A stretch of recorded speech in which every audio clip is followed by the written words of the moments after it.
Hi everybody, this is Alex Kreidenweiss, an instructor of Taekwondo at Beaver Creek Martial Arts.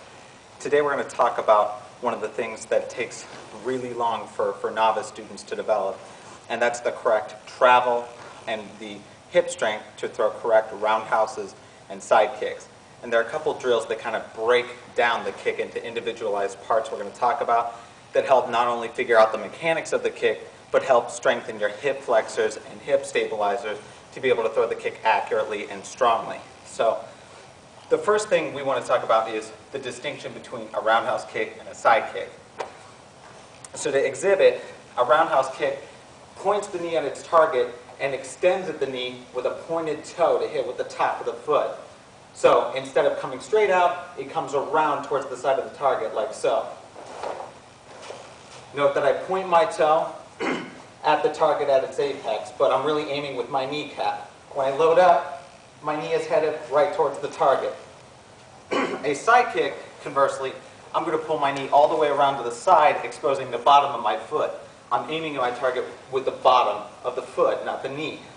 So the setup for a roundhouse versus the setup for a side kick. Side kick pushes straight out. It's a linear kick and retracts. I'm trying to pump out the bottom of my foot and strike with the heel.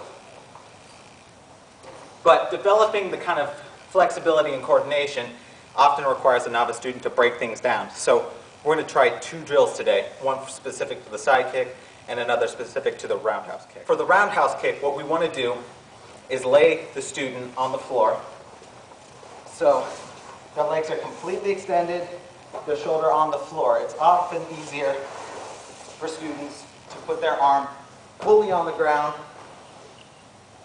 but it's really important that we have our hip facing towards the ceiling and one shoulder pointed directly towards the ceiling. As a student becomes fatigued, they'll often open up their shoulders or they'll close them down, but this is going to focus on incorrect muscles, not the ones we want to target. To do the roundhouse kick drill, what we're going to do is we're going to pick up one leg and pull our heel back to our butt. I'm going to point my knee at some point on the wall. I pick a point on the wall with my head, and then I extend out until my pointed foot is right over top of that target. And then I retract. You can do this slow, trying to keep your knee as stable as possible, not letting it fly all over the place. And you can also develop to do it fast. Either way, we want 10 repetitions on each side. So that's out and back is 1, out and back is 2. Go up to 10. When I hit 10 on one side, I flip over to the other side. Again, making sure my hip and one shoulder are facing the ceiling. Pick one knee up, point it at my target on the wall, pump my foot out, retract my foot. Trying to keep that knee as stable as possible.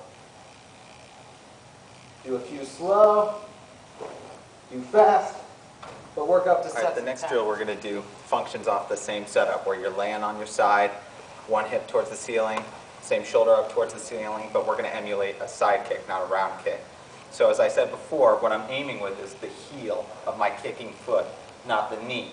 So instead of pointing my knee at my target, I'm going to try to pull my knee all the way up into my chest or belly and aim with the heel of my foot. So again, assuming the same start position on one side, both legs extended out straight, one arm on the floor all the way down, shoulder towards the ceiling, hip towards the ceiling.